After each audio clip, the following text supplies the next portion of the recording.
Varicose veins తో బాధపడుతున్నారా? దసరా సందర్భంగా ఉచిత కన్సల్టేషన్, సర్జరీపై 20% వరకు డిస్కౌంట్. నమస్తే రమగారు. నమస్తే జయ. రమగారు, మనం నవరాత్రులకు సంబంధించి ఒక్కొక్క రోజు అమ్మవారి అలంకరణ, అలానే పూజా విధానం, మనం పాటించాల్సిన విధి విధానాలు అన్నీ క్లుప్తంగా మాట్లాడుకున్నాం.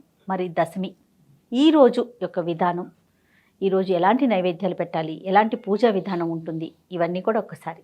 రాజరాజేశ్వరి దేవి అలంకారాన్ని చేస్తారు. విజయవాడ అమ్మవారి దేవాలయంలో రాజరాజేశ్వరి అలంకారం చేస్తారు. అన్ని చోట్ల కూడా రాజరాజేశ్వరే కనపడుతుంది. రాజరాజేశ్వరి అంటే పెద్ద సింహాసనం మీద కూర్చుని ఉన్న తల్లి, అటు ఇటు లక్ష్మీదేవి, తర్వాత సరస్వతీదేవి చామర్లు వీస్తున్నట్టుగా చెరుకు విల్లు ధరించి అటు ఇటుగా లలితా స్వరూపంలాగానే కనపడుతుంది. రాజరాజేశ్వరి అష్టకము అవి చదువుకుంటారు. అమ్మవారికి అది అర్చన చేస్తారనమాట. కొన్ని దేవాలయాల్లో అపరాజిత పూజ చేస్తారు. అపరాజిత అంటే నిన్నటి దాకా ఈమె యుద్ధం చేసింది.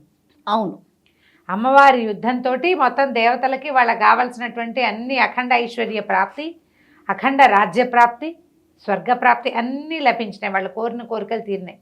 మానవులకి మా రాక్షస భయం లేదు, దేవతలకేమో శత్రుబాధ నివృత్తి కలిగింది. వీళ్ళంతా పోయారు కదా ఒకళ్ళ తర్వాత ఒకళ్ళు. మహిషాసురుడు చివరివాడు. భూమి నిశ్శేషంగా నిష్కంటకంగా అయిపోయింది, రాక్షసులు లేకుండా చేసేసింది. ఇప్పుడు అపరాజిత అంటే ఎవ్వరి చేత ఓడింప శక్యం కానిది, పరాజయం అన్నది లేని తల్లి. ఆ అపరాజిత స్వరూపాన్ని ఈరోజు పూజిస్తారు. ముందు రోజు మహిషాసుర మర్దిని స్వరూపంలో కనపడిన అమ్మ శాంత స్వరూపిణిగా స్థిమితంగా కూర్చుని వరాలిచ్చే తల్లిగా దర్శనమిస్తుంది. కనకదుర్గ ఆలయంలో అమ్మవారికి రాజరాజేశ్వరి అలంకారణ చేస్తారు. ఈ రోజున గులాబీ రంగు వస్త్రధారణ, గులాబీ రంగు వస్త్రాన్ని ఇవ్వడము, రోజ్ కలర్ అనుకో కాస్త అటుగా పింక్కి దగ్గరగా ఉండేది గులాబీ రంగు ఇస్తారు. తర్వాత ఏమో అమ్మవారికి బూరెలు, పులిహోర మొదలైన పదార్థాలతోటి మహానివేదన సమర్పిస్తారు. మనం ఇళ్లలో చేసుకునే వాళ్ళు అన్ని చోట్ల కూడా చక్కెర పొంగలి నివేదన చేస్తారు. ఈ విజయదశమికి, దశమి నాడు చక్కెర పొంగలి అనేది నియమం. అయితే ఇప్పటిదాకా చేయని వాళ్ళు లేదా చేసిన వాళ్ళు కూడా ఈ రోజున మనం వండిన పదార్థాలన్నిటినీ అమ్మవారికి ఇది నివేదన అని ప్రత్యేక పదార్థం కాకుండా అన్ని రకాల పప్పు, కూర, పులుసు, పచ్చడి, పాయసం చేసుకుంటాం. 10 పదార్థాలు చేసినవన్నీ అమ్మవారికి నివేదన చేయండి. ఇప్పటిదాకా మన పూజా విధానాల్లో ఏదైనా లోపం ఉన్నా, ప్రసాద వితరణలో లోపం ఉన్నా, ప్రసాదం మిగిలిపోయి అటు ఇటుగా చూసి చూడకుండా పక్కకు తోసేవలసిన పరిస్థితులు వస్తూ ఉంటాయి. ఆ అపరాధాన్ని పోగొట్టుకోవటం కోసం మహానివేదనని చేయాలి అమ్మవారికి. నవదుర్గలు నిన్నటితోటి పూర్తయిపోయారు కాబట్టి నవదుర్గలు అయిపోయాక దేవాలయాల్లో ఆ నవదుర్గా పూజ చేసిన వాళ్ళు అపరాజిత పూజ చేసుకుంటారు. మనం కూడా అపరాజిత దేవిని పూజించవచ్చు. అయితే ఏంటంటే ప్రాంతాల వారీగా 2-3 రకాల వివిధ సీమోల్లంఘనము అంటే పొలిమేరలు దగ్గరికి వెళ్ళటం, పొలిమేరలకు వెళ్ళి రావాలి. సీమోల్లంఘనం అనేది ఒక ప్రత్యేకమైన క్రియ. పల్లెటూళ్ళల్లో ఊరు చివరి దాకా నడిచెళ్ళు వస్తారు. తర్వాత సెమీ వృక్ష దర్శనం, ఇది తెలిసిందే. మన దగ్గర సెమీ వృక్ష పూజ చేస్తారు. సెమీ వృక్షానికి పూజ చేస్తారు. ఆ సెమీ వృక్షపు ఆకులని పంచుకుంటారు బంగారంగా. ఈ రోజున ఈ సెమీ వృక్షం మీద నుంచి అర్జునుడు తన ఆయుధాలు దించాడని, శమైతే పాపం శమీ శత్రు వినాశని, అర్జునస్య ధనుర్ధారి రామస్య ప్రియదర్శిని అని ఈ శ్లోకాన్ని చెప్పుకుంటారు. ఈ అపరాజిత పూజని రాముల వారు కూడా యుద్ధానికి వెళ్ళేటప్పుడు చేశాడని చెప్తారు. అపరాజితను పూజించిన తర్వాతే ఆయన మన వారధి కట్టారని, మన సముద్రం మీద వారధి కట్టారు కదా, ఆ వారధిని అపరాజిత పూజ అయిన తర్వాతే చేశారని చెప్తారు. కాబట్టి ఇన్ని ప్రత్యేకతలు కలిగినటువంటి ఈ దసరాలో ప్రత్యేకంగా మనం చెప్పుకోవాల్సింది ఏంటంటే, మానవుడు ప్రతివాడు కూడా 10 శత్రువుల్ని మనం పోగొట్టుకోవాలి. ఈ 10 శత్రువులు ఏమిటవి? మామూలుగా మనం చెప్పుకునేవి అరిషడ్వర్గం, కామక్రోధ లోభమోహ మదమాత్సర్యాలు. అలా కాకుండా నిత్య జీవితంలో మనకి 5 జ్ఞానేంద్రియాలు, 5 కర్మేంద్రియాలు ఉన్నాయి. ఈ 10 ఇంద్రియాలని జయించటమే దశహర. ఈ 10ని జయించి అపరాజితులుగా ఉండాలి మనం. వాటి వల్ల ఓడిపోకూడదు, వాటికి లొంగిపోకూడదు. ఆ లొంగని వాడే ముక్తిని, అమ్మవారి సాయుధ్యాన్ని సంపాదించగలుగుతాడు. మహాసామ్రాజ్యాన్ని సాయుధ్యం కావాలంటే ఎట్లా వస్తుంది? జయించవలసినవేంటి? అంతఃశత్రువులు, బాహ్య శత్రువులు కూడా. అంతఃశత్రువులు 6 పక్కన పెడితే 6 కాదంటే ముందు వీటిని జయించిన వాడే వాటిని జయించగలుగుతాడు. అవును, ముందు నాలుకని కంటిని చూసిందల్లా కావాలనిపిస్తుంది, విన్నదల్లా చేసేద్దామనిపిస్తుంది, అనుకున్నదల్లా చేసేయాలనిపిస్తుంది. కాళ్ళు తీసుకెళ్ళిన చోటకి నడిచిపోకూడదు, ఆ, చేతికి తోచింది చేయకూడదు, శరీరమే ఇంపార్టెంట్గా భావించకూడదు, ఎన్నున్నాయి భావాలు. అవునవునవును.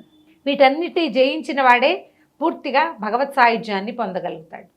ఆ ముక్తిని సాధించడం కోసం ఒక నియమంగా పెట్టి ఈ 10 రోజులు ఇట్లా పూజా విధానం సలపండి. మెల్లిగా ఏంటంటే నువ్వు ఇది అని చెప్పంగానే వైరాగ్యం అందరికీ వస్తుందా? ఇవి జయించు వర్గాన్ని అంటే ఈ శారీరక వర్గం ఒకటి ఉంది కదా, జ్ఞానే ఇంద్రియ వర్గం 10. ఈ 10ని జయించు అనగానే కష్టంతో వస్తుంది. మేము తినద్దా, తాగద్దా, పడుకోవద్దా, వెళ్ళొద్దా, చూడొద్దా అనిపిస్తుంది. అవును. ఒకటి ఇదొకటి. అరిషడ్ వర్గాన్ని జయించాలంటే దాన్ని జయించిన ముందు వీటిని జయించిన వాడే వాటిని జయించగలుగుతాడు. ఎన్ని వర్గాలు జయించాలి కదా ఎవరైనా. ప్రయత్నము ప్రతి సంవత్సరము చేయాలి. కొంతమంది ఆ దారి పట్టగలుగుతారు. దీంట్లో ఉన్న లోతు అది మనం తెలుసుకోవాలి. ఆమె శత్రువుల్ని జయించింది, రాక్షసుల్ని జయించింది. పైగా మనకేం చెప్తారంటే ఈ మన మహాలయ పక్షాలు ఉన్నాయి కదా, మహాలయ పక్షాలు అవి యుద్ధపక్షమని, ఇది విజయపక్షమని చెప్తారు. ఆ యుద్ధాల్లో ఓడిపోయినటువంటి దేవతలు అమ్మవారి సహాయంతో, ఆమె యొక్క కృపతోటి ఈ యుద్ధాలు జయించి ఇవాళ వాళ్ళు తమ రాజ్యాన్ని పొందారు. రావణాసురుడిని కూడా ఈ 10 రోజులు యుద్ధం చేసి నవమి నాడు రావణాసురుడు గతించాడు. విజయదశమి నాడు రాముడు అపరాజిత పూజ చేశాడని కూడా చెప్తారు. రాముల వారు చేశారు అని. ఇన్ని ప్రత్యేకతలు ఉన్న దసరా పండుగని 10 రోజులు చేయకపోయినా చివరి రోజు సెలవు లభిస్తుంది కాబట్టి ఈ రోజున లలితా సహస్రం చదువుకోవచ్చు, లక్ష్మీ అష్టోత్తరం వస్తే చదువుకోవచ్చు, ఖడ్గమాలు వస్తే చదువుకోవచ్చు, రాజరాజేశ్వరి అష్టకం వస్తే చదువుకోవచ్చు.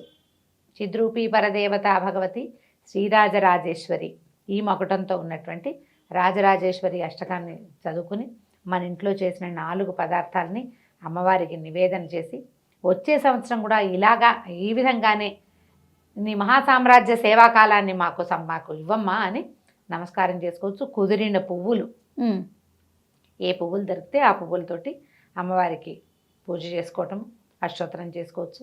లలితా సహస్రనామం ఎట్లాగూ చదువుకుంటాం. స్నేహితులతోటి ప్రసాదాన్ని పంచుకోండి. ఈ పండుగని ఆనందప్రదంగా జరుపుకోండి.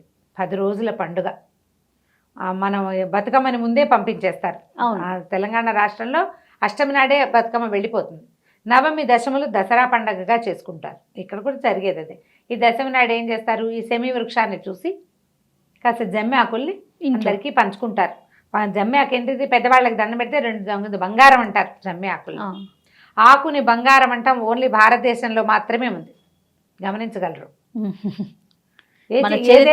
ఏ దేశంలో అంటారు? ఎక్కడా లేదండి, ఎక్కడా లేదు. వృక్షాన్ని దాన్ని ఇంకొక చెట్టు పాతాలి. ఈ సంవత్సరం ఒక జమ్మి చెట్టుని ఎక్కడైనా పాతి పెట్టేందుకు ప్రయత్నం చేసుకోండి. ఎన్ని జమ్మి చెట్లు పాతా ఉంటారు. కుటుంబం ఒకటి పెట్టినా కూడా మనకి పచ్చగా మొక్కలు ఉంటాయి కదా, జమ్మి చెట్లు కనబడవు, వెతుక్కోవాలి, చాలా తక్కువ ఉంటాయండి. దీంతో పాటు పాలపిట్టను చూడడం అనే ఒక ప్రోగ్రామ్ కూడా కనిపిస్తుంది. అవునండి, మనం ఎక్కడ చూస్తాం, పాలపిట్టని టీవీలో యూట్యూబ్లో చూపిస్తున్నారు. నిజంగా అవును, నిజం. ఈ పాలపిట్టను చూడడం కొన్ని ప్రాంతాల్లో ఉంటుంది. పాలపిట్టను చూడడం ఎందుకంటే కార్తెలు మారతాయి ఇక్కడి నుంచి, మళ్ళీ రేపు రాబోయే పంటలు బాగా పండడానికి శుభసూచకంగా పాలపిట్టను చూద్దాం అనుకుంటారు.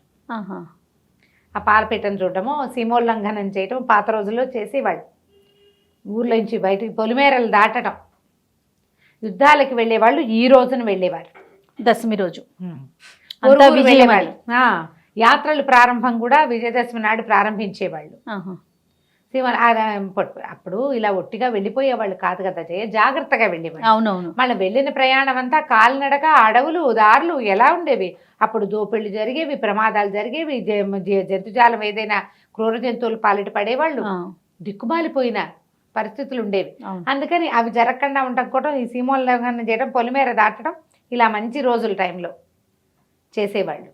ఈ విజయదశమి నాడు విద్యలు మొదలు పెట్టుకోవచ్చు, కొత్త పనులు ఏమైనా కూడా ప్రారంభం చేసుకోవచ్చు, కొత్త కార్లు ఇంటికి తెచ్చుకోవచ్చు, కొత్తగా బంగారం కొనుక్కోవచ్చు, కొత్త వ్యాపారానికి శ్రీకారం చుట్టచ్చు, కొత్త దస్త్రం పెట్టుకోవచ్చు.